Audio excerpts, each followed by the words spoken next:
Hello, everybody. You're listening to the Big Chill Podcast. This is episode 639, the Oscars, Premier League title race, and NFL free agency.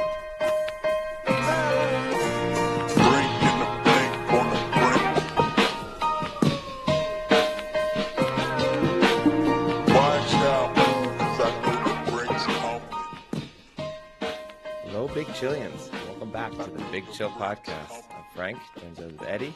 Eddie, how's it going? Yeah, things are going pretty well. I'm fully recovered. Hopefully my voice is totally back to normal now, I think. Is that from screaming for your favorite movie, Oppenheimer, winning 7 awards at the Oscars? Yeah, we can get into some. We can, if you want, we can kick things off again with some movie talk, but I'll just say this. I enjoyed Oppenheimer. I thought it was a good movie, and it is very much in my wheelhouse in terms of the period that it's set in, the topics that it covers. It's not as good as the Oscars and the general buzz would make out. I don't know how Robert Downey Jr. wins Best Supporting Actor. I don't know what. Damn, that was going to be my take, because the hottest take you had probably the last year was that could have been one of the worst performances you've ever seen. I thought he was terrible. I didn't think his acting was particularly, I mean, I'm not a Robert Downey Jr. hater. I don't think he's a particularly special actor, but like Iron Man or whatever, he does that well. Well, I think you have the idea that certain people can play certain roles better than anyone. And I think I've seen him in many roles. I don't want to say he only does one role, but he is very, very good in that, like, quick talking, smooth, like witty kind of personality in a movie. And that really wasn't even this, though. That's what it was, kind of that, but then kind of also being a douche. He's good at being a douche, though. He does have strong douche qualities. But my big takeaway, I commented on when we both watched it back in the summer. He didn't convince me that he was a character from the 1950s. He felt really out of place in terms of the way that he spoke, the way that he carried himself. He felt far too modern. And it's true that when you look at who he was up against for the Best Supporting Actor role award, it wasn't exactly a murderer's row of great performances, but that's a down year. Like, this is in a way that the rewatchables or Bill Simmons, to bring him up for the first time in a while, but loves to do the 5 years, 10 years down the line, go back and look at who won an Oscar for a performance. I think people will be like, wait, Robert Downey Jr. won an Oscar for... Already Robert Downey Jr. winning an Oscar is kind of wild, because honestly, I know people made a big deal that it's his first Oscar, but when you really look back through his, IMDb, it is not an incredible string of movies. Like, if you take the Marvel big bump out of his career, it's kind of a bunch of nothingness. To me, his standout performance would be Tropic Thunder in terms of where I've enjoyed his character the most. He's obviously not going to win an Oscar for that type of performance, but aside from that, I mean, he's a huge star, but I don't think he's deserving of winning a ton of awards for the types of performances that he's put in. Do you want Rotten Tomatoes top 10 Robert Downey Jr. ranked movies? Go for it, yeah. Okay. Number 1, Richard III. That was 1995. I don't think I've seen it. Okay. Number 2, Shortcuts, 1993. Don't think I've seen it. Oh, you're not off to a good start on ripping into Robert Downey, and you haven't seen. In a sense, I think I am off to a good start in ripping into Robert Downey Jr. because I watch a decent amount of movies, especially from the 90s. So when we're 0 for 2 on his best, it's kind of indicative of something. Endgame and Iron Man, obviously going to be up there. That's 3 and 4. Oppenheimer, 5. Good Night and Good Luck. Seen it. The George Clooney directed movie. Yeah, I don't really remember him in it because it was... there's more like Captain America, Avengers. I'll skip over those. Zodiac. Yes. I love Zodiac. That's a great movie. He doesn't have... He has a good role in that movie. He's not the role in that movie. He's, I think, third billing for that. Yeah. I still think... Jon Favreau movie. Okay. That's not a bad movie. I don't really remember him in it particularly. Yeah, I've only he's way seen it down the once. line. He's not even in the top 4 billing. What about Kiss Kiss Bang Bang 2005? Decent movie. Him That and was a Val Kilmer. DVD purchase for me. Nice. Tropic Thunder number 14. There we go. But ultimately, what this is revealed, right? It's mostly him being in maybe decent movies, but with smaller roles, Hmm. and being in Marvel movies. That's his career, which is okay. I mean, he's made an incredible amount of money. I'm not trying to like call him a bad actor or say that he isn't. He nails the Marvel universe roles that he, I'll tell you but what. I really liked him as Sherlock Holmes. I like those Guy Ritchie movies. I mean, I love Sherlock Holmes in general. yeah. Anything that is Sherlock Holmes related, I'm in no matter what, and I'll be like biased and saying it's good. Like even Enola Holmes, the Netflix one with your favorite actress, enjoyed it. Greatly enjoyed it. Yeah, that's But I thought he's a good Sherlock Holmes because that's his zone, right? Is like the Iron Man, Sherlock Holmes, like smart, quick talking, kind of douchey. yeah. The Sherlock Holmes movies were fine. I don't think they were. I think you're way more positive about them than I would be. I think they were Come on, okay. Jude Law. Come on. Yeah. Well, hey, I mean, Love a good Jude Law. well, Masters of the Air has Jude Law's son in it, so you should get yourself involved in that. You can be an Nice. early Jude Law Jr. fan or whatever. Hey, I've heard again now that the second half of Masters of the Air is dramatically better. It definitely is better, and it's good as a TV show to be finishing on a high. It shifts directors after episode. I think the first 4 Oh, that are makes one sense. director, and then 5 and on is another director. The first 4 are almost unwatchable. To it, Yeah, like it's crazy, right? the battle. I mean, I've never scenes. seen it, and like every person, like 6 or 7 different people that I've heard from have all said the same thing. So yeah, it gets better, but I also think, in a sense, it's going to make people be way too positive about it as a show because it's going to be like, "What it improved?" But starting from an F and getting yourself to a C doesn't mean that you should be considered an A. And I fear for it that the most improved mid-season award is going to make people like it a little bit more than they should. Speaking of movie Are we buzz, done with the Oscar Oscars? buzz, Oh, okay. we can keep going. Okay. You can go. Obviously, I know you've got some topics lined up, so you do your list first. And I don't have many because I know you're not a fan of many of the movies that were kind of in the Oscars arena this year. I will say I am on team Best Original Song should have not gone to the Billie Eilish song. I think that is the worst of the 3 songs from Barbie. And I get it. It's got like more meaning to it. But I'm Just Ken and the Dua Lipa song were robbed. The Dua Lipa song is a banger. If I'm going somewhere and I'm like, oh, let's play that song from Barbie, I'm not playing that Billie Eilish song unless I want to sit there and get depressed. But that Dua Lipa song, I'll put that shit on all day. Yeah, that's fine. Speaking of the music, how did Oppenheimer win Best Music? Sound. It won Best Sound. No, it won Best Original Score. Oh, yeah, and score. Yeah, it's the same guy. That guy, he's been nominated a bunch of times. Ludwig Göransson or Göransson. Yeah. It's his first win, but he was nominated, I think, for something like 2 years ago, maybe Dunkirk or Black Panther, one of them. I thought the score was good. I mean, I don't remember it. Put it that way. It wasn't one of the things I walked away from the movie and thought, what an incredible score. Well, it's because everyone just ran to the bathroom because they had to pee. No one remembered anything. Well, there you go. Maybe that's helping. But yeah, no. I don't think it's a great year for the Oscars. I don't think this was a sort of stellar movie year. I did watch, in anticipation of the Oscars, I watched Poor Things because that was the only real debate going into the Oscars was who was going to win Best Actress.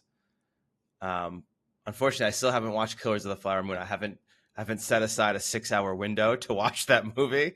And it's honestly, there are so many times in the past month I've said, oh, you know what? I'm going to go watch Killers of the Flower Moon. And then I kind of look and it's like 8:00 and I'm like, I don't want to be done by this by like 11:50.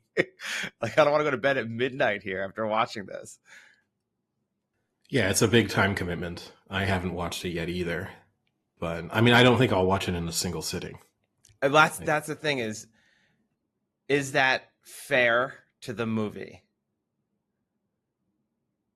Because that's where I'm kind of torn. Where I can easily watch it in two sittings, right? But obviously, a movie is a movie, and it's supposed to be watched in one sitting. And I feel like you might lose some of the feel when you split it up. you know what I would say? Because we're trending towards super long movies. They should bring back intermissions in movies, Oh, so love it, that then the love it. director could choose. He could tell you a time that he felt like was suitable. Like you could Act One, Act Two. This is the right time. So if you're watching it at home, you could watch Act One one night and Act Two the next night. And if you're in the movie theater, you're not going to leave mid movie to go to the bathroom, or even as simple as like it's in the theater's interest too, right? Because you're locking someone in for 3 hours, 3.5 hours.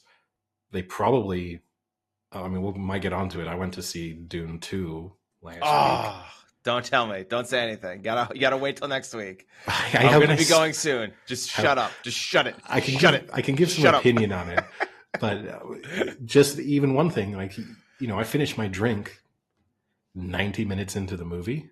When you mean finish, you mean finish banging it, or is that the popcorn? What? You didn't see the popcorn holder? This has been like all the talk of the internet. No, I'm not seeing this. Oh my god, are you kidding me? No. So Dune released a Dune released a special popcorn bucket with like the sandworm on top. And Okay. imagine it. All right. It was like it was the talking point of like the first 3 weeks of Dune of like how inappropriate Okay. is this fleshlight attached to a popcorn bucket. Okay. Well, no, that was not available at the theater that I went to, and no, I did not bang my drink or the popcorn. But I did just finish my drink, and that was even drinking it kind of slowly because I knew going into it. And this is not the U.S., right? So I don't have. This is like a 20-ounce soda, a normal person's soda. It's a 33 centiliter bottle of like it's not even a fountain nothing. drink. It's you physically can't get that at an American theater. Yeah. No, serious. So I made it last for 90 minutes. That still left me with another 90 basically with no drink, which isn't, but I'm also not going to leave to go and buy something. So an intermission, I think, for these people making these super long movies, and I'm not trying to encourage them to price gouge people and split them into multiple movies because I'm not advocating that. And I quite like long movies, but just put an intermission in. Give people 5 minutes to go and get something, go to the bathroom. And then same if you're watching it from home. That's a natural point to be like, night one, night two. Yeah. No, I honestly completely agree with you. When I went to watch Oppenheimer, it's almost cruel how long, because I'll never forget, I watched Oppenheimer at, I think it was like 1 or 2 in the afternoon on a Tuesday. So it was me and a bunch of elderly individuals, and none of them could last the 3.5 hours. I think I was the only one in the theater who didn't have to take a bathroom break. And honestly, like, thank you. And then I had to push some old guy out of the way to run to the bathroom when it was over. But like, I think it's honestly like legitimately cruel to make a movie 3.5 hours long and not give people the opportunity to stop somewhere in the middle and like go run to the bathroom quick. Because then what I hate is you like a director would get upset that you didn't watch the entirety of the movie like in one, you missed an important scene. Well, yeah, I missed an important scene because your movie is almost 4 hours long. Like that's a little unrealistic to ask someone to sit there for 4 hours. Well, I've got good news for you. When you do go to Dune 2, you probably experience that a little bit, but whilst there's no intermission, Denis Villeneuve has you covered because you can go to the bathroom during any one of the numerous 7-minute takes of people walking silently through the desert. So there's ample opportunity. But I enjoy that. I enjoy that cinematography. I'll say that visually spectacular. I mean, the first one is too. I went and rewatched it this weekend. That was one of my movies I watched this weekend in anticipation of seeing the second one. And I mean, the main takeaway I still had from the first one is just like, it is so visually stunning. No, It's impressive. undoubtedly. However, I'll just do a quick. This is not. I don't think I can really spoil a movie that's already been a movie and been a really successful book. So like, there's very little to spoil here in a sense. But Don't spoil just any plot. Don't okay, do it. the pacing of the movie to me is really poor. You spend the first 2.5 hours with, in a sense, very little happening and a build up, and then it's as if they forgot that there was a lot of stuff to get through. In the final 30 minutes, they just wrap everything up really quickly, and it denies you. You think that you have all this action coming, and the action is relatively quick. Um, so I think there'd be that part to it, which would be a criticism. It's not in my, it's not mine. I'm not a big sci-fi person, so I kind of went into it knowing that it was never going to blow me away. I wasn't going to fall in love with it as a movie. The range of accents, this is true in the first part too. Little baffling. Like I can't really understand why some people Why are people American. have certain accents. Yeah. So, yeah. Like Zendaya just sounds like she's from New York. Everyone else around her sounds like Arabic. It's like a very bizarre mixture of people. See, now this is, I was just very quick because I had this comment. So I've still been watching Shogun, which is still very, very good. But it brought up a larger point where in the show, they are technically speaking Portuguese in the show, but they're speaking it in English to save the viewer from having to have an entire show with subtitles. They speak with like Portuguese accents when they speak English.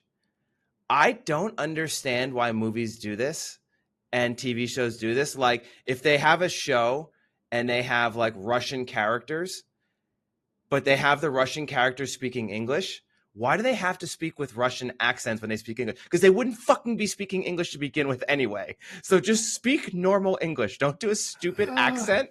No, like it's because we might disagree on this. I don't. But what's the point? Because they're not really speaking English. Shogun might be a little. It's hard for me to judge because that is very different to be like we're supposed to be speaking Portuguese, but we are speaking English, but we're doing it in a Portuguese accent. I mean, from a movie standpoint, how do you know who's who? Like if you get introduced to a character, like so let's say you're watching something set in the Cold War. I was gonna say let's do something to like a Mission Impossible movie. Just do any Cold War setting movie. Okay. And we're flipping between someone in Moscow and someone in Washington, D.C. If you don't give some of them Russian accents, how do I know when you flip to a new character? But I don't get what the point. I guess that's the point of it. But I think it's kind of dumb to have them speak in an accent to speak a language that they wouldn't normally be speaking in that scene to begin with. Yeah, I don't disagree with you, but this. It doesn't bother me. It doesn't irk me maybe in the same way, but I do get conceptually where you're coming from. But I would prefer that. I'm not a huge subtitle guy, so I would almost, in a sense, prefer that to being really true to form and having everyone speak Portuguese or Russian or whatever it is, and I've got to read everything now. And I know I'll get some flack for not being into subtitles, but there's a lot of people who don't like subtitles. I don't mind them. Usually there's a stigma associated with the non-subtitle person. It makes you a little bit of a simpleton. Right? All right, so I have a question about Dune 2. Are you just anti-Dune because of Zendaya? No. Are you sure? A little bit? She's actually not in the movie that much. I mean, in Dune 1, she's barely in it, really, for the kind of type of billing she gets. In Dune 2, she's in it more. The accent is the only thing that really why go to the trouble of making everyone else have these very distinct like to try and build it as if they are this like nomadic sort of. You're supposed to be resembling something you would find right in the Middle East, either in Northern Africa or in the. Are we sure? Because this is a completely different planet. Right, but they're drawing upon and it's just strange to me that she just. And what I want to know is, did they try and get her to do the accent and it was a no-go? And so it was like, just stick to what you do. But it's a little jarring at times during you're watching it and you get the thick Arabic accent from a lot of characters or the thick sort of Spanish-y accent. And then it just cuts to someone who feels like they should be buying a hot dog in Times Square. Like it's. And then you got the weird Timothy Chalamet has an American accent, but his mother has a British accent. I don't know why. Like what's the breakdown of those people as to why some of them are British and some of them are American? And some of them bother to put on a British accent when they're American, and some of them are putting on American accents, but they're British. Like it's a little strange. Well, I would say Timothy Chalamet has the House Atreides accent versus his mother has the whatever that weird religion accent is. Spoiler. Don't say anything. That's a spoiler. That's from the first one. I don't know. I get lost in terms of what's in which movie. Speaking of Zendaya and speaking of the Oscars, they released the trailer, Eddie, for Challengers. I don't know if you've seen this. Is this a movie that excites you? It is a tennis-based movie. Is that a tennis movie? Yeah. I will read the IMDb.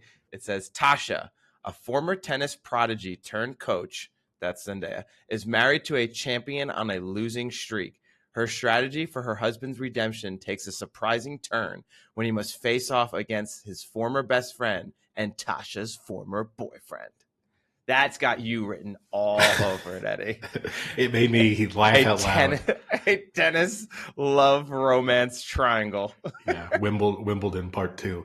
It made me laugh out loud. It was in the previews before Dune 2. And the tennis scenes, you only get a glimpse of them in the trailer. They don't look awful, but they don't look great. But there's a moment when she sort of injures herself when she's sliding on the court. And it looks so stupid that it got an auditory chuckle from me. But so you will be seeing it. Certainly not in the theaters. Maybe at some point at home if I'm really bored. Any other Oscars talk? I don't. Did you like Al Pacino's way of announcing the winner? And my eyes see Oppenheimer. Doesn't bother me. Had a little bit of personality. It was so anticlimactic because no one really understood what just happened. Like even the music didn't go off right away. But no, that didn't bother me too much. But we're both fans of Cillian Murphy, right? We I think enjoy pretty much everything he's been in. I think there's a little too much Cillian Murphy love at the moment, though. But we're treating him as if he is the greatest actor of his generation, and he's very good, but there's a Cillian Murphy role that he's kind of carved out, the silent brooding, type, and that's good. He's excellent at it, but we're a little too, and I can do without the Pride of Ireland stuff relentlessly. I feel bad for, I knew that was coming. I feel bad for him almost, that's a question you get, like every time he wins an award, he gets asked, like, there's going to be so many people in Ireland waking up and proud of you. Like, how does it feel to be, it's like, this is Ireland. It's not San Marino, like they've had other actors win awards. They've had big movies come out of Ireland. They have lots of other things going for them. Let's not treat it like this is the first success in Ireland since the potato, All right. How many Irish actors, Eddie, have won the Best Actor award? I mean, it might end up being Cillian Murphy as the first. I don't know off the top of my head. It is just Cillian Murphy. But still, that doesn't change anything for me. It's not like he's the first Irish actor ever to get, except... Well, Daniel Day-Lewis is Irish. Has joint British-Irish citizenship. But he identifies as Irish, Daniel Day-Lewis. Very much Irish in terms of... So, yeah. And Daniel Day-Lewis, largely considered to be one of the greatest actors of the 20th, 21st century. So, if you got Daniel Day-Lewis already... But he's not full Irish, maybe. Maybe that's what people are upset about. I think he pretty much... I don't know. I think he always identifies himself as being Irish. Pierce Brosnan is Irish. There's another big actor. And we could go through a long list. Unfortunately, Pierce Brosnan has not won an Oscar. Should have done that. So Barry Fitzgerald in 1944 won a Best Supporting for Going My Way. And Brenda Fricker won a Best Supporting Actress for My Left Foot in 1989. And that's it? That's it. For the major 4 acting awards. It's kind of surprising. It's still, we don't have to go on about it too much. As I said, they're too big of a country to be getting that kind of attention, if you see what I mean. Like, I mean that as a compliment to the country of Ireland, fundamentally, that like we are making too big of a deal of the fact that an Irish person has won an acting award when they've got lots of other stuff that they regularly do well at. So, do we now transition into the world of sport? We can. Where should we start? I'll let you decide. Let's go with the best thing I watched in the past week, and that was the Liverpool City match. All right, that's a good starting point. It was an enjoyable match. It's a shame. So I want to start as an American viewer. It's a shame that these matches sometimes aren't promoted like at all, because if this were the type of match that very, very casual viewers kind of were just constantly shown, like, oh, this weekend, and tuned in and watched, I think the Premier League would just explode in the States. Like, I didn't see, I mean, I watch TV on a pretty regular basis, like traditional cable. I didn't see any ads for this at all. You know, this is probably one of the bigger matches of the year so far. And it was on NBC, which is pretty rare. NBC doesn't play many matches anymore. So it wasn't on Peacock. It was actually no, it was on NBC, which is rare because, like, I don't even look at NBC anymore to see if a Premier League match is playing, because it's usually now like USA or something else, or Peacock. But it was on national television at a pretty good time. You know, I think it was probably like 1 o'clock Eastern. No, like 12, like 11, 12. I think it was a 6:30 kickoff. Yeah, or maybe, yeah. It would have been around noon. Very watchable game. Yeah, very watchable game. And just like super exciting. The entire game, like almost the entire match, was back and forth. It wasn't, you know, like City having the possession 75 out of the 90 minutes and just passing and passing. Like, it was pretty much back and forth. It was a great match to watch. Yeah, I mean, it's super cliched. It was very much a game of two halves. Like, City sort of bossed the first half, and it felt like they should have been 2 or 3 goals clear based on how they'd played, and it felt like they could have run away with that game at any point had the second goal gone in. And then Liverpool, obviously, the early penalty then helped them to really change, you know, have a momentum swing. Bill Barnwell doesn't believe in it, but I think that's another, you know, you can chalk that one up on the momentum probably exists side of the argument. But they came out in the second half and they played significantly better, and they had City on the ropes at times, which is really rare to see. I think that's where you can kind of give Liverpool the most credit. And by the end of it, you can probably say that Liverpool edged the match overall. Like, they were, certainly because they had the chances. Sometimes this is the thing you struggle with, because it was a game of two halves. You kind of forget how dominant City were in that first half. And then because Liverpool have the momentum late in the game, it feels like City were lucky. But then in another world, it's game over at halftime. So the draw is probably the fair result. But obviously then with the somewhat controversial penalty decisions or non-penalty decisions for Liverpool, notably the big one, the Doku challenge in the 7th minute of injury time or whatever it was, that's when, you know, Liverpool can probably feel slightly aggrieved, whereas I think City would feel like, well, it was a point away from home that they'll take. They would have signed up for it probably ahead of time.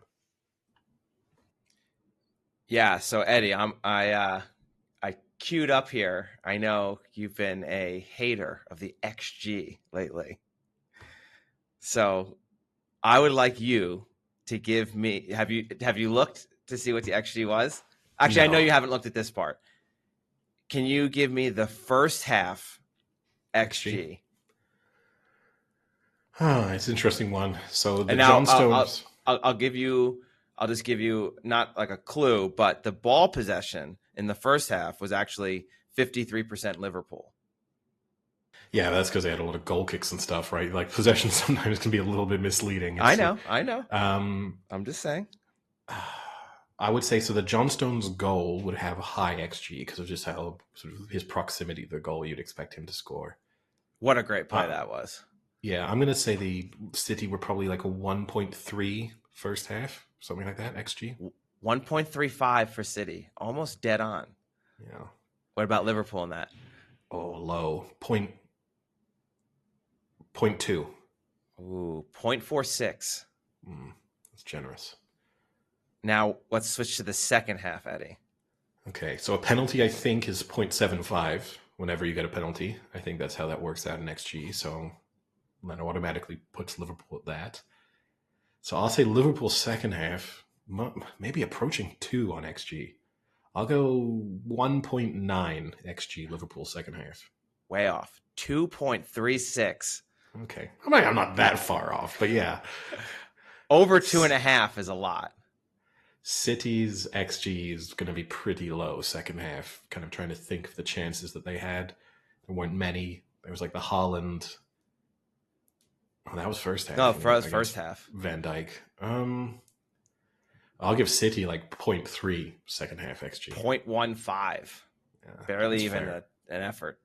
So in total, it was 2.82 for Liverpool and 1.5 for City. So XG would tell you that Liverpool probably deserved to win that game. Yeah, and I think that, as I say, it always is misleading though, right? Because the penalty is such a high XG factor. You know, like then it skews the XG rating in that respect, and you can kind of it makes sense. You know, 75-ish penalties percent of penalties are scored, so that's what it should be from an XG perspective. But it does mean that like you could have one penalty versus 3 very good chances to score, and you could end up with like a pretty similar XG, which probably doesn't really tell the true story of a match. So let's hit some of those major plays, highlights. So start with the corner kick. Yeah, I mean it's a really well planned, the whole sort of choreography of the corner itself to have that decision to try and push the player protecting the front post out of the way to create space for John Stones to run into. If you were critical of Liverpool, they did still kind of go to sleep on it. Like you should be more aware of what is being done to you. Like when you're being pushed like that, there's a reason why. Like if you're can't remember who the Liverpool defender involved was. And then the delivery from Kevin De Bruyne, I mean, is fantastic. Like there's such a small margin for error for a right footer taking that that's bending away. The risk of it going out, before it makes it to John Stones, and it nearly did. I mean, and that was the VAR or check because when they said the VAR check, I was like, oh, was there a foul in the box? Like a guy holding a guy to give Stones that play, but they're like, no, it's actually to see if the ball first went out before coming back to Stones. I was like, that's crazy. Yeah, the pushing, and I get it. Some Liverpool supporters are a little upset. They think the pushing is a foul. I mean, if you're going to say that's a foul, every corner, which you're going to have this, and this will tie into the Doku discussion, but every corner would either be a penalty or a foul, like going the other way. So you can't. I mean, City should be able to complain more. I mean, there were plays where they were almost getting tackled in the box on corners. Yeah, and a lot of Liverpool supporters are sort of mistakenly pointing towards their disallowed goal in the Carling Cup final and saying, oh, look, well, we had a player interfering with play. But that's because he was offside. So the difference here is that's not an issue. I mean, who was the City player that got pulled down on the set piece? Who was that? And that was like that was still in the first half as well. He got pulled on the back of the shirt and went down. It might have been Rodri. I don't remember, but yeah. But no, I look, pushing and shoving from free kicks going into the box or corners, it's happening all the time. And if you're a real stickler for it, you could call a foul on everyone, and the game would become virtually unwatchable. And I mean, if you want to see a time when it was egregious, just go to that England-Tunisia match, because it took about 7 times of Harry Kane literally getting like rugby tackled before they made a call. That was the worst I've ever seen in my life. The 2018 World Cup. And then as a result of how obvious that was, England then benefited for a little bit in that World Cup that suddenly they were being called more frequently. But yeah, you can't. And this ties in to skip then ahead to the Doku challenge at the end. Uh, I think on McAllister, I think it was. Some people is like, well, that's a penalty, that's a foul anywhere else on the pitch. They're probably right. If that had happened 2 yards outside the box, I think the referee blows and he doesn't think twice about it. But we've known or for always then the standard for a foul in the box is significantly higher than it is outside of the box. And if you want to argue against that, then I'm afraid you're going to have to accept that every corner, every free kick results in a foul one way or the other, because every corner and free kick involves a bit of pushing and shoving and grabbing and shirt pulling that if it happened anywhere else on the pitch would be a foul. And we have accepted that the threshold is slightly higher for penalties than it is elsewhere. It doesn't bother me. I think it's kind of true in most sports, where suddenly in key areas of the field or on the court or whatever, the decision is a little bit different.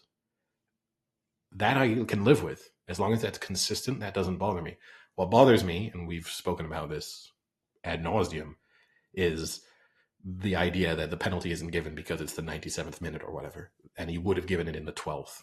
If that's the argument, then I don't like that. But if it's just a case well, we can't give penalties for that, yes, we would have given a free kick for it, I'm fine with that. I think that's totally to be expected. So penalty, yes or no? For me, no. Okay. So I just want to say, I just want to respond to you. Jurgen Klopp says, this is a penalty for all football people on the planet. If you think it is not one, then maybe, Eddie, you aren't a football fan.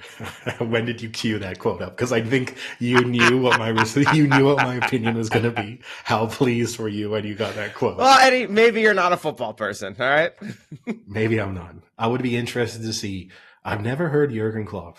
I mean, I like Jurgen Klopp, and he's going to be missed in the Premier League. And it's worth mentioning, right? This is quite possibly the last time that Guardiola and Klopp go head to head, certainly as Liverpool and Manchester City managers. Definitely in the Premier League, they might face up against each other in the Champions League, but he's not exactly an unbiased assessor of match incidents. Like, I don't think he's going to make that same quote if that had been a City penalty that hadn't been awarded. So I will take his opinion with a grain of salt, I will say. But look, had that been Blackburn or England, do I want it to be given a penalty? Probably. But I think I wouldn't classify it as stonewall, which is, live. I always think it's the thing. Live in the moment, it didn't really feel like a penalty to me. And then, yes, when you watch it slowed down, you see the contact. But I think you got Doku genuinely making an attempt to win the ball. And all right, he brushes the stomach of McAllister. Like, it's not like he split him in half with a studs up tackle. Like, I think some of the analysis has been a bit overboard. But if it had been given, I don't think it would have been outrageous. He did go studs up into his fucking upper chest. But he's trying to get the ball. But he doesn't get the ball. To me, it's not really a penalty. But as I said, if it had been given, I could have lived with it too. I thought it was a penalty, but I don't think it's the worst call ever. I think it's a questionable call that could have gone, obviously did go either way, but I think on any day could go either way. Which, again, we've had lots of discussions about poor standard of refereeing in the Premier League, some pretty atrocious decisions, VAR not doing a good job. Questionable calls, 50-50, even 60-40, 65-35, whatever percentage you want to give that. Those you can land on either side of, and it's all right. And one supporter group is going to feel aggrieved, and the other one's going to feel like the correct decision was made. What we can't live with is the absolutely, atrocious decisions. And I think that doesn't go into that category. Like, it's not that level. It's not the offside not being correctly judged or a very clear, like if the first Liverpool penalty, the actual penalty that was awarded to Liverpool, like if that hadn't been given, then we would have had a real issue. But, this one I think is fine. Now, what do you think of Ederson's penalty? What do I think of him giving away that penalty? It was rash. It was Yes. like very poor decision making from Ederson, which is unusual because normally he is pretty composed in terms of his decision to come out or when he really commits to getting the ball. It never really looked like he was going to be able to get there. And I mean, he misses the ball by like 4 feet. yeah, Like, and he would have known that. He would have known that well before.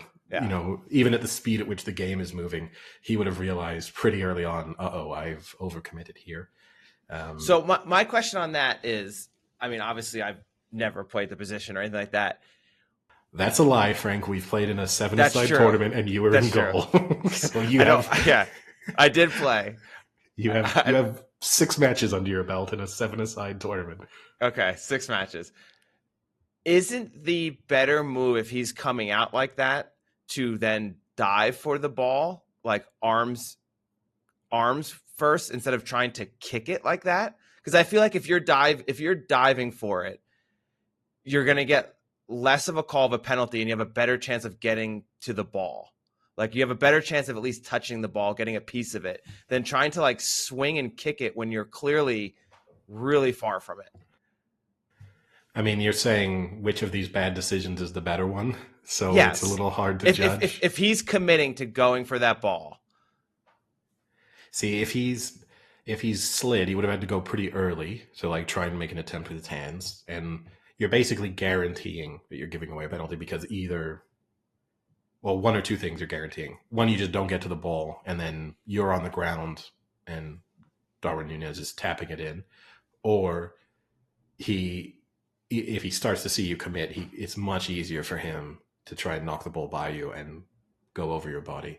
So I would say neither of the decisions are good. The benefit of if he'd stayed on his feet and not decided to wildly swing at the ball is he was pushing Darwin Núñez wide. And so maybe if he'd stayed on his feet, he would have been in position to not really get back to, but at least give the player something to think about. It's not just a sort of absolute gimme. But it's just poor. It was poor decision making. Yeah. And once he went that far, there was no good outcome, basically. I'd say I feel really bad for Luis Diaz because I think him, like me, definitely had City to win. And he was trying his best to not put a goal in. I mean, he had 4 misses that I think the majority of the population could have put in, and he was trying his best to continue to miss that net and let City come back and win that match. But like him, I also lost that City to win bet. Well, and I just want to say the other thing is a lot of Liverpool supporters have been saying that it should have been a red card for Ederson, and that's just wrong. So yes, 10, 15 years ago, whenever it was, basically there's a double jeopardy rule in place now, and the judgment is if you're making a genuine attempt to win the ball, if it's not serious foul play, then you're not punished with both the penalty and the red card, which, yes, a long time ago you would have been for denying a clear goal scoring opportunity. So it's completely right for him to only be booked. If you really don't like that rule, I think the only amendment that you could make to that was if Liverpool had missed the penalty, then maybe Ederson should be sent off. I would be fine with that as an alternative. And then I think that would put both teams in a very interesting position. Like there would be moments where you'd almost intentionally miss the penalty to get the opposition a red card, you know? Like I think it would add an interesting sort of tactical element to what then happens with the penalties themselves.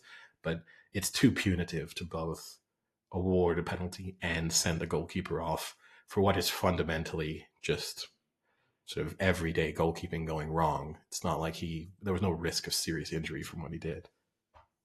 And in the end, he injured himself. So, you know, he had to go off anyway. Yeah. So the last talking point, obviously, I thought was the cool part of the match when it was Haaland versus Van Dijk 1-on-1. And that was really cool to see. I also saw Kyle Walker kind of have a good amount of times where he shut players down, but then had 1 or 2 little mess ups. It brought me to the question of defensively in their primes, who are you taking? Walker or Van Dijk? Yeah. Yeah, Van Dijk. I mean, he's Is it close? Not really. Yeah.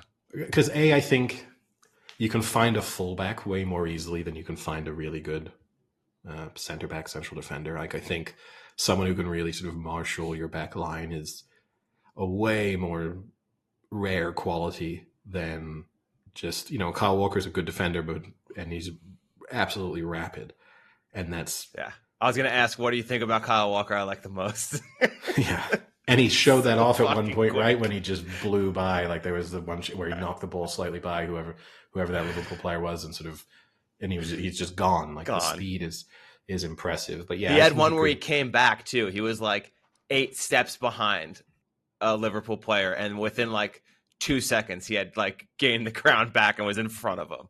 Yeah, no, and obviously his career highlight almost is going to be that performance against France and how he managed to shut Kylian Mbappe down, even in a losing effort. But yeah, the slow motion replay, which has been shown, I've seen a few times of Luis Diaz shifting one way and then Kyle Walker just slowly falling over while Luis Diaz maneuvers the ball back in the opposite direction.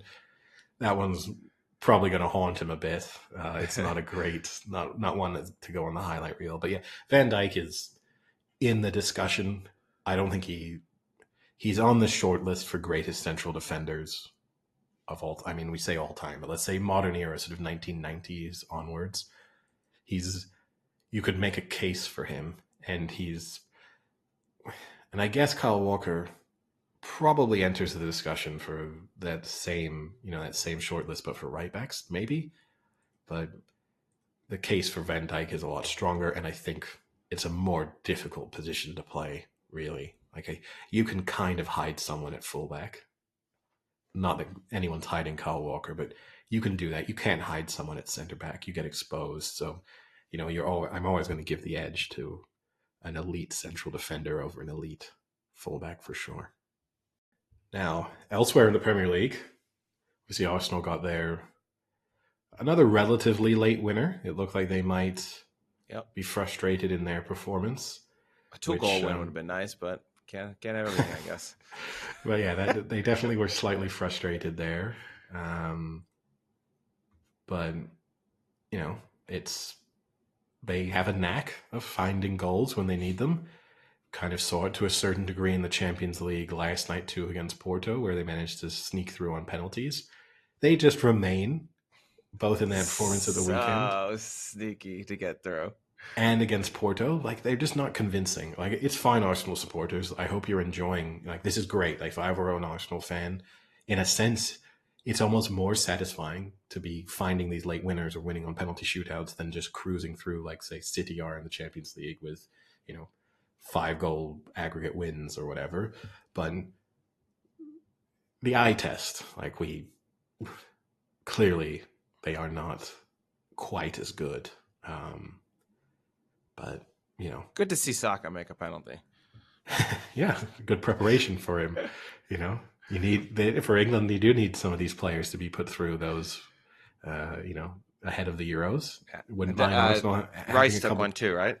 Yeah, I wouldn't mind Arsenal having a few more penalty shootouts just to properly prepare for that type of pressure. But it wasn't.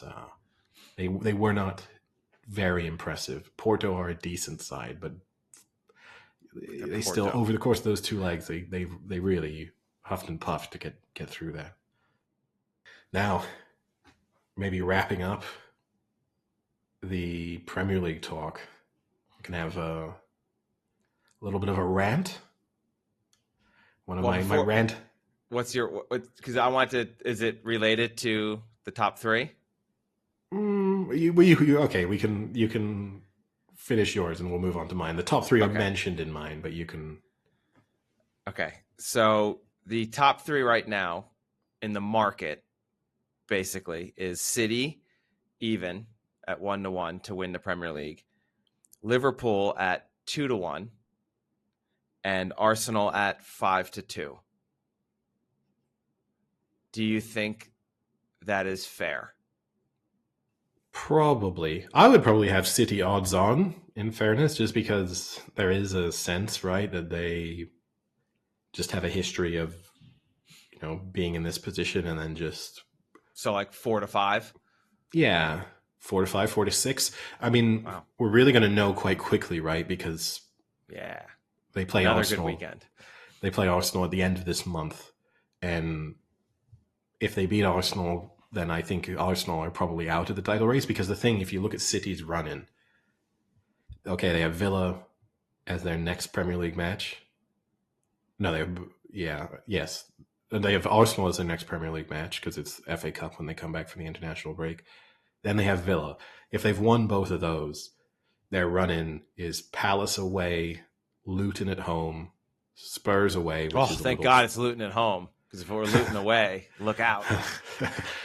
Spurs away, a little tricky. Forest away, Wolves at home, Fulham away, West Ham at home. So you really look at that and you'd say there's not a once they get through the Arsenal Villa, if you're a Liverpool Arsenal supporter, you're pinning all of your hopes on what Spurs at home is tricky, and on the final day of the season, West Ham, but I mean probably a West Ham side that will have nothing to play for, except to be spoiler, Eddie.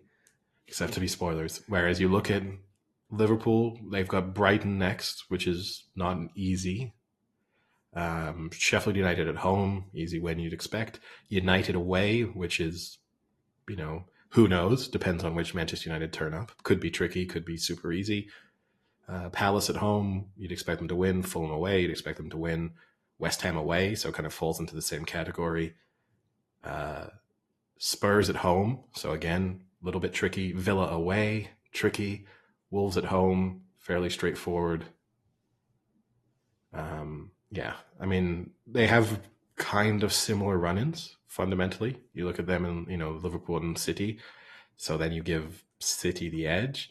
And then Arsenal, I won't go through it, but, you look, they've got, they're away, they're at Old Trafford. That's not super easy. They have Everton on the last day of the season, which you'd have to say of all the matches we've gone through, that's the worst one because you could have Everton, who aren't that easy to beat at all times, potentially in a relegation scrap on the final day. Like, that's not what you want if you're in a must-win scenario. They have Spurs away too. They have Aston Villa at home. So there's like a lot of similarity there. Brighton away. There's a lot of similarities in their run-ins. But I think if City get ahead, I don't think anyone catches them, basically. I think as long as... If someone does, Eddie, who is it? Liverpool, I think. Well,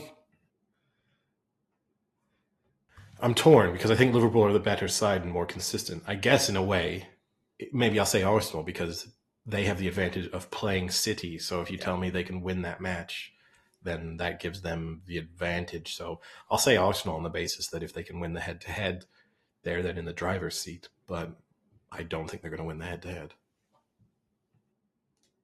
Okay, now give us your rant. Yeah, so this week saw the Premier League reject a deal to support the EFL, the Football League. So all of the sort of professional footballing pyramid in England below the Premier League. So the Premier League is a separate body, from a sort of management organizational structure. And then you have the Football League, which handles the Championship, League One, League Two. And it's supposed to have this kind of trickle-down economics, which obviously doesn't really, we won't get political, but probably doesn't really run from a larger sort of economic policy perspective, but could work for a professional sport, right?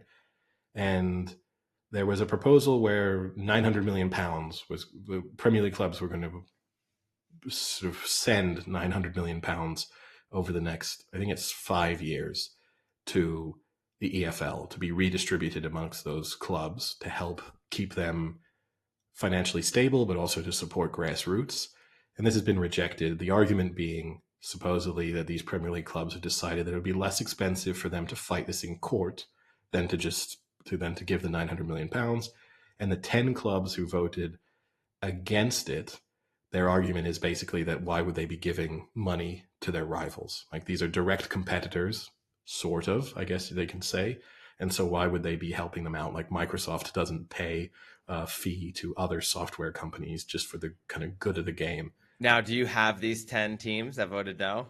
We have the reports of who these are. It's not confirmed. Now, if you told me it was like Luton and like Nottingham and all those teams, then I could maybe understand, because they are on the edge of like being out of the Premier League next. Like teams that those might actually be their rivals, I'm okay with. If you're gonna start reading me off Chelsea, Arsenal, City, United, then they can fuck off. So we got a mixture, and you make a somewhat compelling argument that yes, if you are at risk of going down, there's two reasons why you wouldn't want it. One, because that money is helping out future direct competitors, and two, that if you're trying to yo-yo or whatever, that you have the parachute payments and the extra money that you had from your time in the Premier League. So parachute payments, for those who are unfamiliar, it's when you get relegated to avoid like a complete cutoff of the level of funding you get from the Premier League. You're sort of weaned off Premier League funding. So you get, I think, 3 years of parachute payments. So you don't go cold turkey. Exactly. And so it means that's why clubs, newly relegated clubs, tend to do so well, is because they have larger, not only can you keep a large part of your Premier League squad, but you also just have a larger budget, so you can keep paying higher wages, and even sign players that championship clubs could never consider as viable options. You could say that, but you could also say, if you're Luton Town, who voted yes, by the way, to supporting this, that you should vote yes, because there's a good chance you're relegated and you're not coming back up. And then in that case, you need money right away. You need the money. Yeah. So Luton Town were not on. Often considered, I'm going to give some praise to some clubs, Manchester City and Manchester United, often considered evil for the game. Raking in money either from Manchester United because they just are from all of their sponsorship, their brand, just money coming in hand over fist. Don't do things for the good of the game. Don't deal with, kind of live in the same world as the rest of us.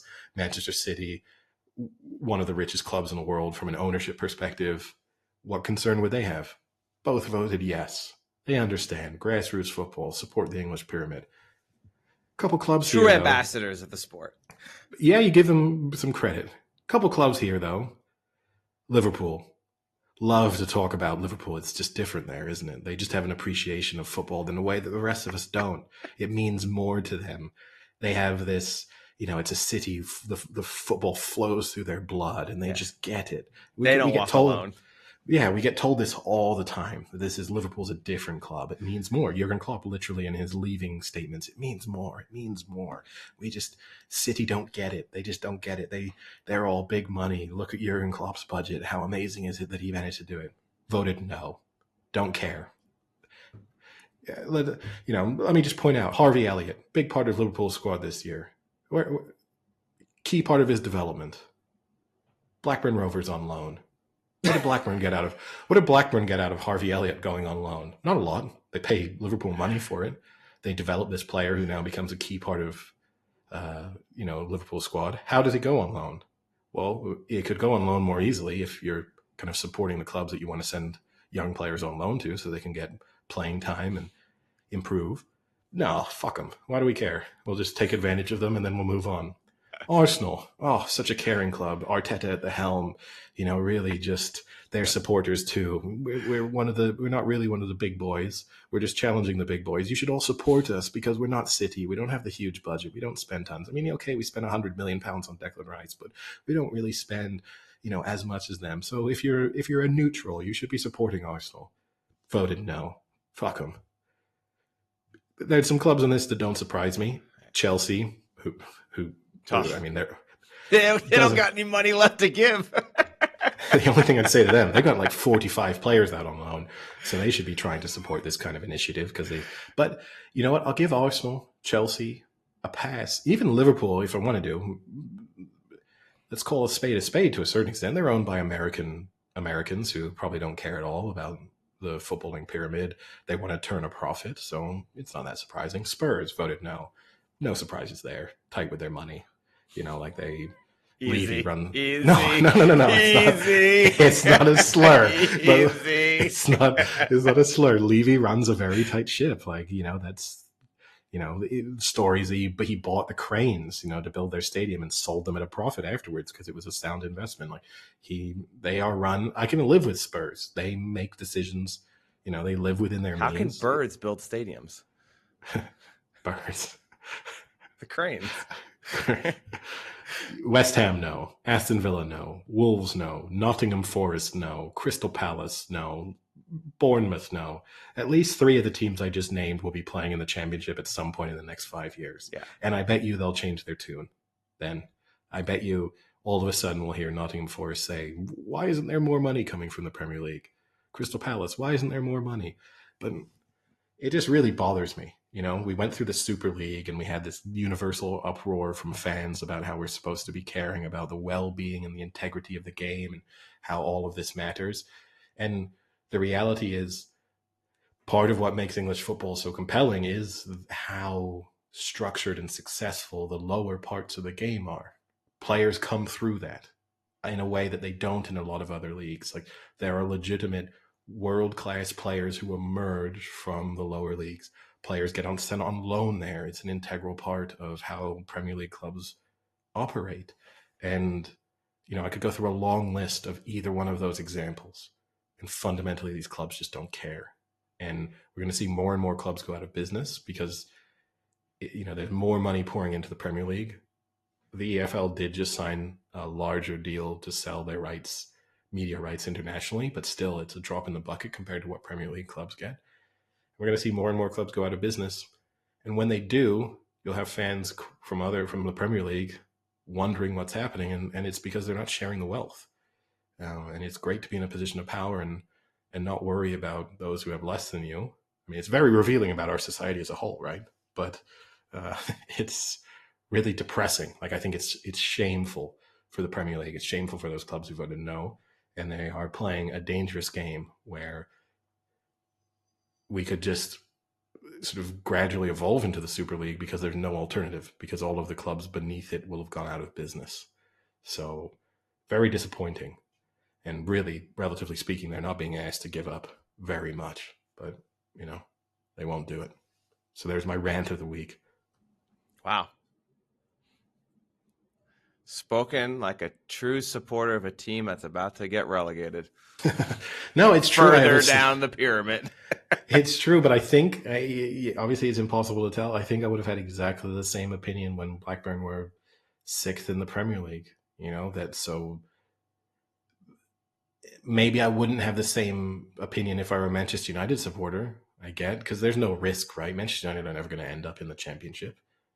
They don't, you know, but they still rely on that pyramid in a number of ways, either to source players or loan players out, or we all love the FA Cup.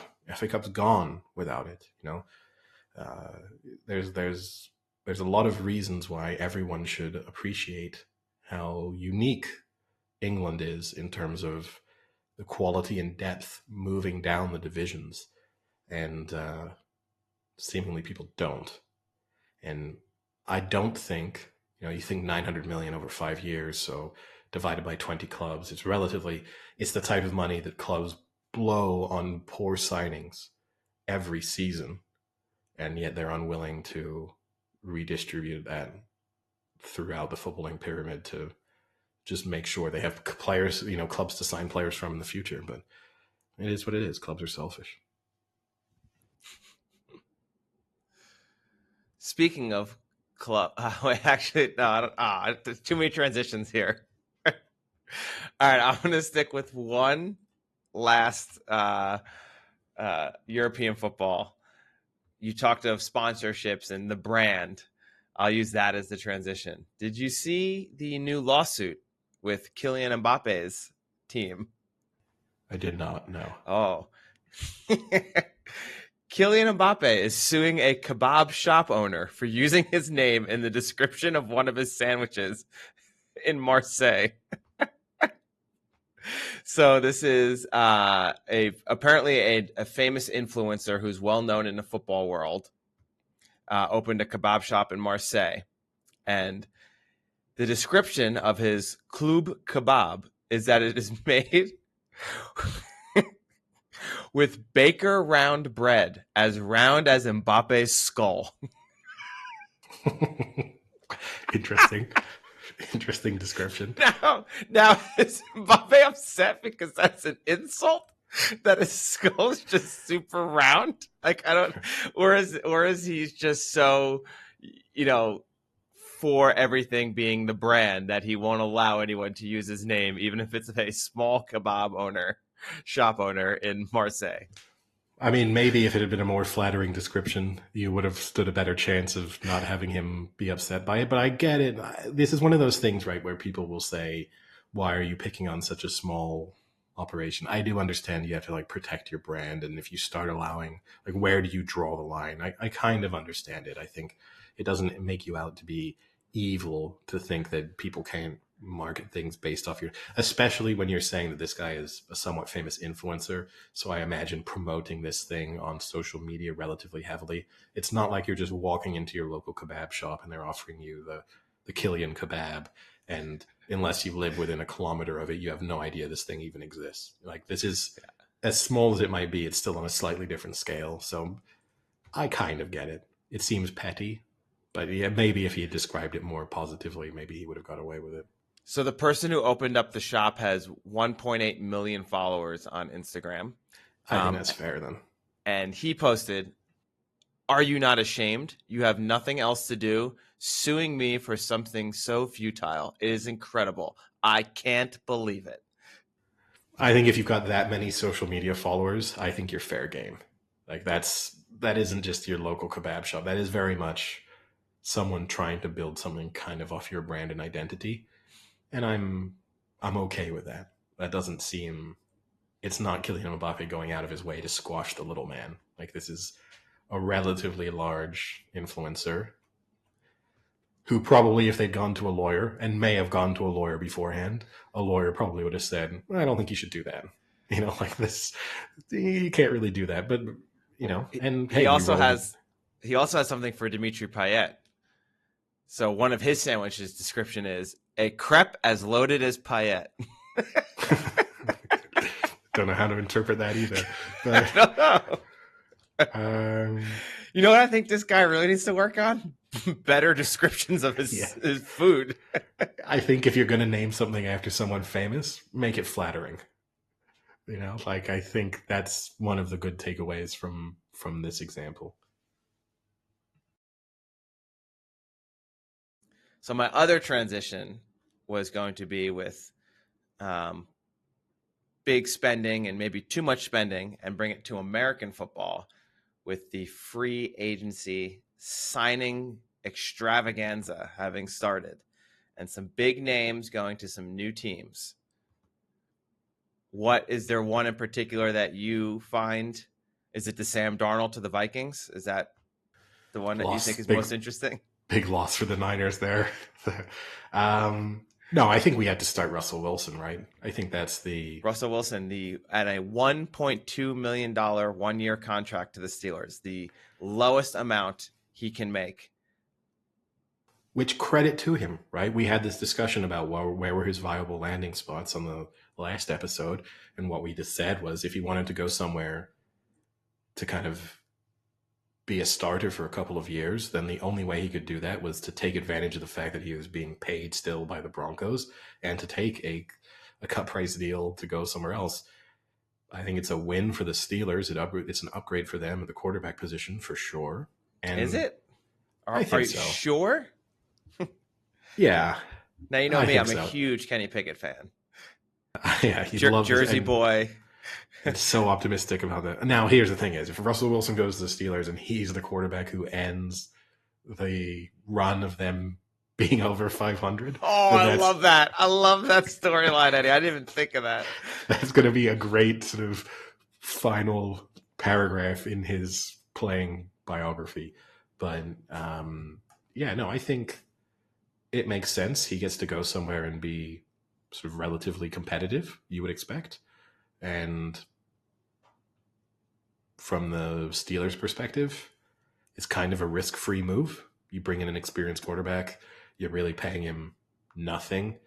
I guess the only thing you would say is he maybe was a negative sort of locker room factor in Denver by all accounts, like wasn't really loved by teammates and coaches. So that's the one risk you're taking. But overall, makes sense for everyone involved, I think.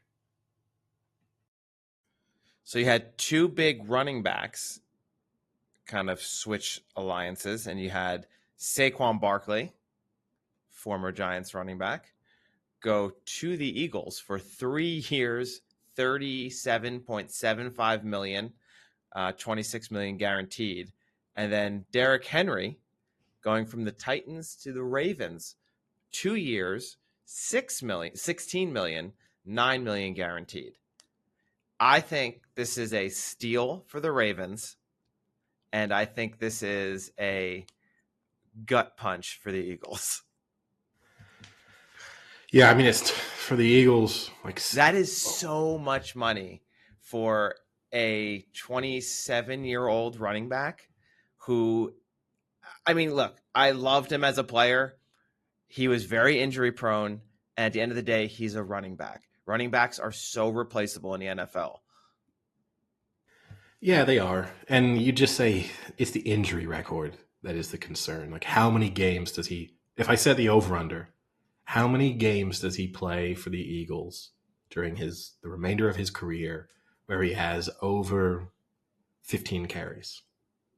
What would you say the over on? We'll say touches. Okay, sure. Because he gets 20 passes. 20 touches then. Okay. 10 games. That's it? That's really low. That's basically you're saying he's off the team at the end of the season. Yeah, I think but like 20 maybe is if you're like 20 and a half, 20 and a half, you're thinking about it. Like, because you're assuming he's missing at least 1 or 2 games this season. So if you start going 20 and a half, you're saying he's having 2 relatively healthy by his standard seasons at the Eagles, which is optimistic. The Derrick Henry one, the question I have is like, when do the Ravens just abandon playing football that existed post 1935 and just stop passing? Like when run 4 downs. Yeah, just Lamar Jackson and Derrick Henry, one of them's getting the ball, one of them's running, and that's it. Like, if it's drop back, it's just dropping back so Lamar Jackson can run.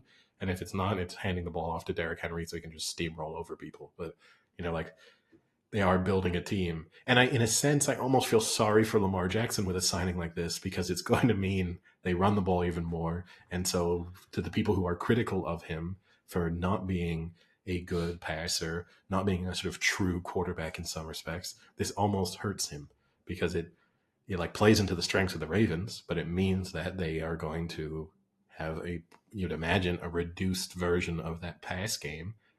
And, the Lamar Jackson critics, we're going to get to the end of next season. He'll probably win a regular season MVP again. He'll probably lose in the first or the second round of the playoffs again. And the criticism will be exactly the same that it was this year. Yeah.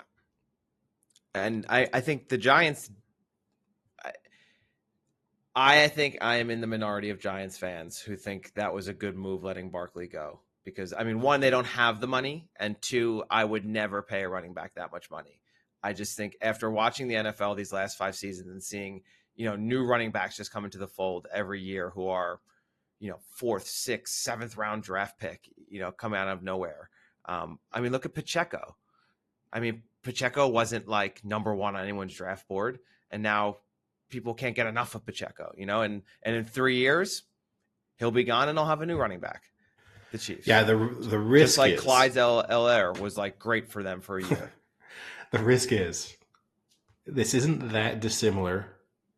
This is to McCaffrey leaving the Panthers and going to the Niners. Like it's kind of similar, right? You have an elite running like Saquon Barkley. I don't think has ever been on what Christian McCaffrey's level was like at the Panthers. So but still, you're talking about a player who had spectacular games. Very injury prone. Like that was the same with Christian McCaffrey, right? And well, okay, he's a good addition to the team, but how healthy can he stay? How consistent can he be? And then if you're a Panthers fan, you now look at it and think, guy's never been injured since he left us. Scores a touchdown every game. We sold low on Christian McCaffrey in the end. And that's the potential worst case scenario, if you're a Giants fan, is that 12 months from now, the Eagles have won a Super Bowl. Saquon Barkley was healthy all year, was a crucial part of their offense, has 20 touchdowns over the course of the season, rushing, receiving combined, and everyone, he's a Pro Bowler, and everyone's talking about how great Saquon Barkley is. That's the risk you have, but maybe, and but to a divisional rival. Yeah, the division rival, I guess, is questionable. But even so, like, I still don't think you pay a running back that much money. No, probably. And not when you're that far away from being like next year, if the Giants don't win a Super Bowl, it's not because they let Saquon Barkley go. No, but there's going to be some irrational fans who think that. But over the course, I don't think the Giants are going to be a Super Bowl contender before Saquon Barkley retires. Oh, so, I thought you said dies. That also might be true. And that's not because I'm projecting him to die young. It just might be the ineptitude of the New York Giants. But I don't think. And so if you do that calculations, like if you're in the front office, you think, look, we're probably not going to be really super relevant in the next 3 to 5 years. So why are we going to commit so much money to a sort of aging running back? He's not going to push us over the edge or anything like that, and might deny us the possibility to build a better core around some other players and to have a better sense, like especially when you're trying to develop a quarterback during that period, to invest that money elsewhere into your offensive line, into some other positions that you'll get to that end of the 3 years and have a better sense of what else you have, versus best case scenario was you got to the end of the 3 years and went like, well, Saquon Barkley was really good, but we weren't. Yeah. And I mean, I don't think the comparison with McCaffrey is 1-to-1. I mean, maybe there are advanced metrics that will say otherwise, but what they both have that explosive play capability that I think they're equal in. If they can, I don't know, get a nice play, make a missed tackle, they could be gone for 70 yards. The difference is there are so many times I've seen Barkley just get -2 to 1 yards on a run, where McCaffrey is always getting 3 yards, 4 yards. Even if he's hit at the line, he's still getting 2 to 3 yards. And there were so many times where I didn't see that from Barkley. And I think that sounds so minimal, but it makes such a difference when you're 2nd and 6 versus 2nd and 11. And that, honestly, that was a difference with Barkley. There were so many times where he would just get stuffed and fall down instantly. And so that's where I don't think that comparison is quite accurate. But I want to say the Giants, again, I think that was the right move. And then they made kind of a steal to get Brian Burns, the DN from the Panthers, in a trade. The Panthers are just like, who is running this team right now? They traded away one of the better defensive ends on the market for a 2024 second round pick and a 5th round pick. Like, crazy. Every place I've looked for the grading of this trade is basically like A, maybe a B+ for the Giants, and then everyone is just F for the Panthers. It's terrible trade. And I think if there is a chance for the Giants to improve, I think they want to go back to what made them successful in the past, and that was when they had a really good pass rush, whether it was Umenyiora or Tuck or Strahan, and they had, that great front four. And now you have Burns, Thibodeau, and Dexter Lawrence, which is pretty scary as a front three there. So I think that's a huge improvement for them.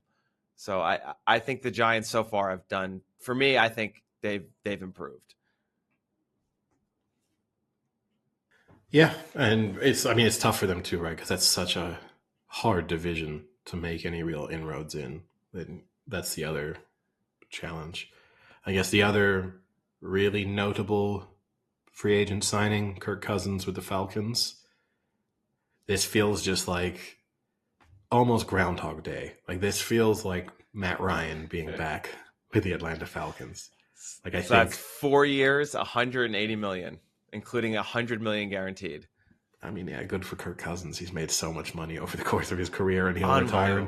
And people will probably think he was slightly above average. It's going to be a crazy amount of money to have earned. But It makes the Falcons fun to watch. Like, definitely, they have some interesting offensive weapons around him, and he always, for better or worse, for different reasons, Kirk Cousins always delivers entertainment. Like, it could be one game is catastrophically awful, and the next game it's 400 yards and 5 touchdowns. So I think it makes, like, I'm going to now be very happy when red zone cuts to an Atlanta Falcons offensive series. Like, it's going to be like, okay, even if they're on their own 20, something interesting might be about to happen now. Yeah. This is the team who passed up on Lamar Jackson, but yet will shell out almost $200 million for Kirk Cousins.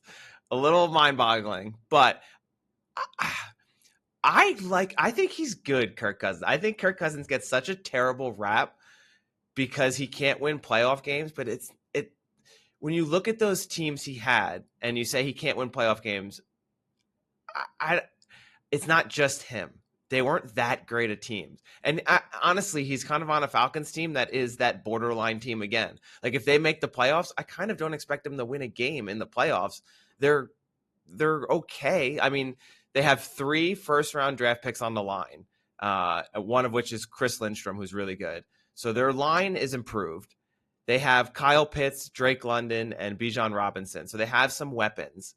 But overall, they're not like a phenomenal team. Like, you're not putting them against anyone in the top of their conference.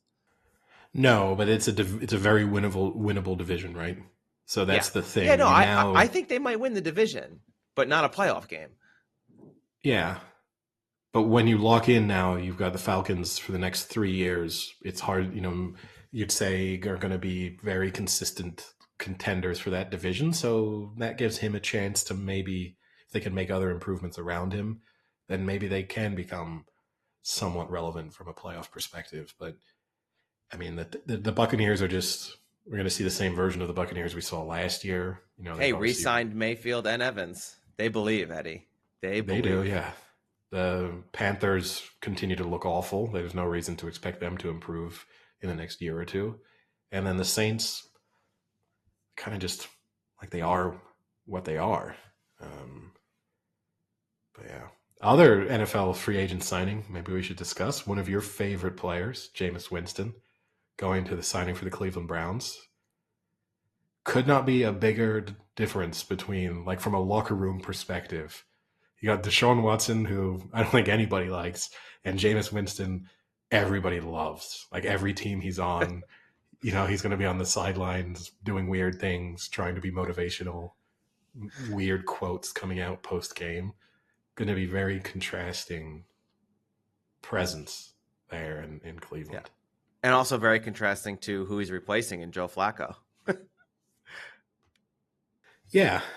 And I think a smart move from the Browns' perspective, because not only is Winston closer to Watson in terms of playing style, like being able to run the same offensive scheme regardless of who's playing at quarterback, it also causes less quarterback controversy. Like, had they brought Flacco back, then you do have this issue of, well, who's the starter? Are you having a competition to see who the starter is at the beginning of the season? And if Watson got off to a slow start, then there would be immediate calls for Flacco to start. Whereas I don't think there's going to be a huge swell of Browns fans calling for Jameis Winston to be a starter when they lose in week 1. Knowing him, though, he might just run out to the field and tell Watson that the coach told him he's out when he didn't even say anything. Yeah, it's true. But no, the guy makes up his own rules. He does. But so no, I think that's a positive signing for them. But he may never really play, but still seems to be very likable. And Jerry Jeudy also going to the Browns. Yeah, I mean, they look kind of stacked offensively. When you throw back into what we saw, like Njoku improving over the course of last season, can he have that same relationship with Watson that he had with Flacco? And then Chubb being back. Like, that's a pretty stacked. Like, there's not a lot of offenses in the NFL where you would say are stronger all around, assuming that Deshaun Watson can be at least an average NFL quarterback. Like, not even hoping that he returns to the best of what we saw from him at the Texans. If he can just get back to, Yeah, you need improvement. Yeah, if he can just be middle of the road NFL quarterback, then he has no excuses. That's a lot of players to throw to. That's going to be a very good run game. There's no reason why you shouldn't be able to produce pretty good numbers there. Any other NFL stories to cover? I do not have any. I have a non-sports related story, Eddie. I don't know if you've seen. Oh, I have one final sports story. Can we do this? Will be rapid though before we move on. Okay. Just worth mentioning, Novak Djokovic obviously lost at Indian Wells. Not really Indian Wells, one of the premier sort of ATP Masters 1000 tournaments, but it's not a major. But still, he lost against Luca Nardi, who was ranked 123rd in the world going into that match. And that was Novak Djokovic's lowest ranked opponent to beat him in either a major, in a Grand Slam, or an ATP Masters 1000 tournament. So that's a pretty cool thing for Luca Nardi to have on his resume, to be the sort of biggest upset loss for Novak Djokovic in his career, for a guy who... It's a good bar trivia question he can bring up himself.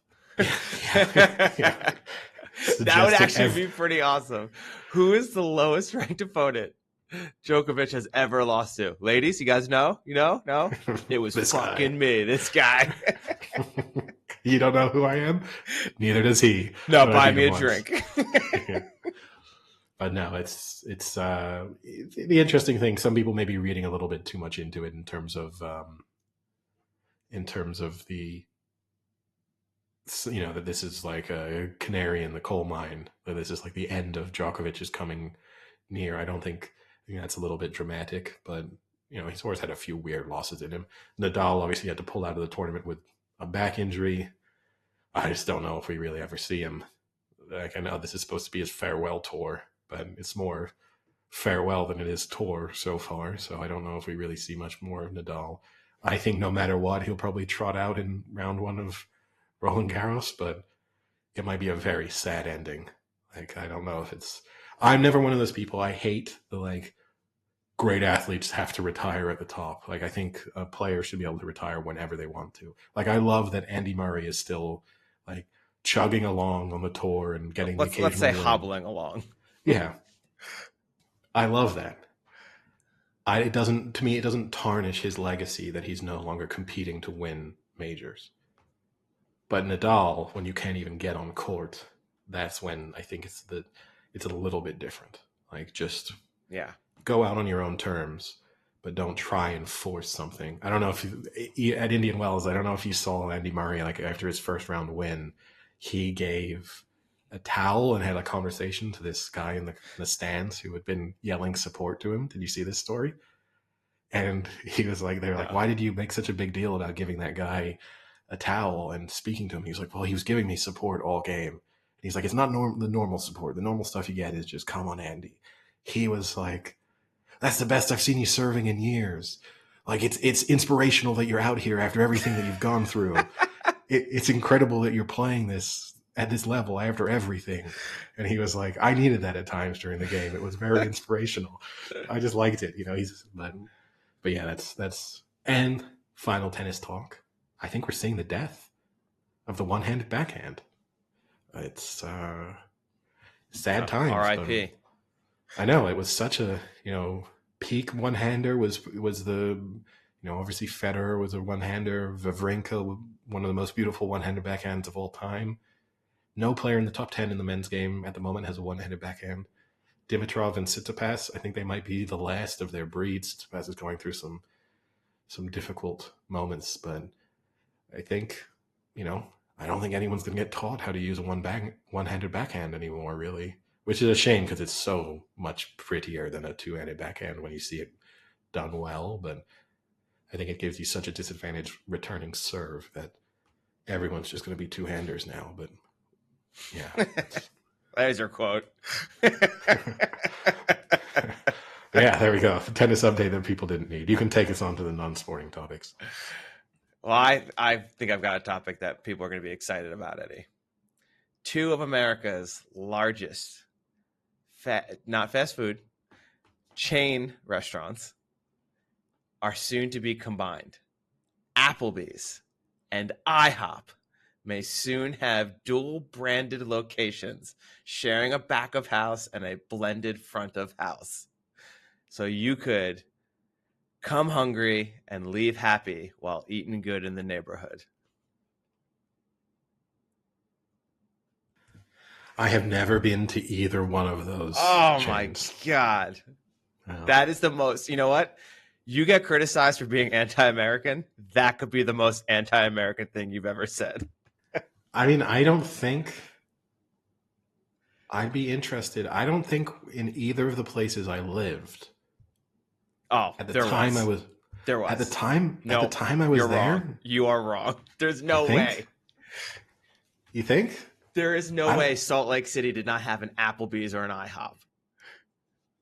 There's no way. I'm going to have to do a quick Googling. I'm going to give me a second. I mean, I don't know many Americans who in their youth did not go to Applebee's for the half-off appetizers and get the boneless wings. That is a rite of passage of every American child. So the first Applebee's opened in Salt Lake City on March 14th, 1994.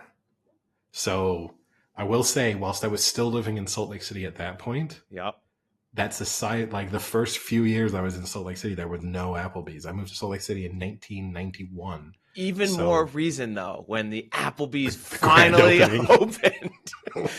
You should have been so ecstatic to go. Now, IHOP. 1985. This one, I don't know. I cannot find the opening date of the first IHOP. I bet I can't. Do you have a phone number? I'll call them right now and ask them when they open. Yeah, I'm sure whoever answers the phone is going to have that detail at hand. I mean, looking, there are only 3 in the Salt Lake City area. So they're anti-pancake. No, there's more than that. There's like 8. Yeah. But it's still not. That sounds right. It's not. It doesn't have a huge presence. I mean, 8 in a city is a decent presence. Well, the Salt Lake City area, I'm going there. So by American standards, that's multiple cities, right? But it's not exactly the most popular chain. But no, I've never been to either one. And I'm now looking at the breakdown. None of them are located anywhere near to the Salt Lake City area in which I grew up. Yeah, like that would have been. So these ultra posh gated community you lived in did not have an IHOP in it. No, they didn't get that attached to the country club for some reason. But so you mean the home next to John Stockton's home that you lived at didn't have an IHOP? It wasn't next to, but it's close. But yeah, no, it's. No, I don't know when the first. It's interesting, but that was not part of. There's lots of fast food chains that I went to as a kid. It's not fast food, or chain restaurants. Let's say that was not one of. That was not in the rotation. Yeah, I mean the amount of calories you could consume now in this single location. You can do an IHOP, all you can eat pancakes, stay till like 6 when Applebee's does its half-off appetizers, and just crush like 6 orders of boneless wings. You could put down 50,000 calories in one day there. Maybe that's going to have to be a challenge we'll do in the future. Oh, how many calories could you consume in a 6-hour window at this location? At the IHOP/Applebee's. Yeah, but that's big news, I guess, for some of our listeners. If you're big fans of both, I think that's a pretty niche market. I don't know what the real benefit is. Well, for them, it's they can just have one kitchen. I get it, but yeah. And maybe you migrate. Maybe you have breakfast and then you feel like you want to be in a more bar experience and you shift over to Applebee's. But I don't know. yeah, it would have been good back when we used to do the 24 hours of drinking. That would have been the perfect kind of location for us for those sort of early morning downtime leading into lunch. That would have been, if I'd drawn it up, that would have been probably the ideal combination for us. Now, do you think Tyra Colette would also work at the IHOP, or is she just staying at Applebee's? She's not migrating over. I don't know. Who is that? Tyra Colette from Friday Night Lights. Okay. She worked at the Applebee's. Okay. No, I think she's a one restaurant woman. She's Applebee's. I think Julie Taylor, she would do the IHOP. She's better suited for the IHOP. Julie Taylor's in Chicago now. She doesn't think about places like IHOP anymore. She's a big city girl. She's drawing or whatever it was she was doing, and no, that was Matt Saracen was the artist. Oh, what was she doing in Chicago? I don't know. She went to Chicago too, didn't she? Something. I don't know. Yeah, probably following that Swedish lifeguard. What a bitch. But yeah, she's on Ozempic with Jesse Clemens. No, actually, I think Amy Teagarden's looks pretty similar to what she looked like in the show. I follow her on Instagram. Okay, I stalk her. I have a restraining order, but no, that's Jesse Clemens. I have the restraining order. Clemens, sorry, I said Clemens. Jesse Clemens.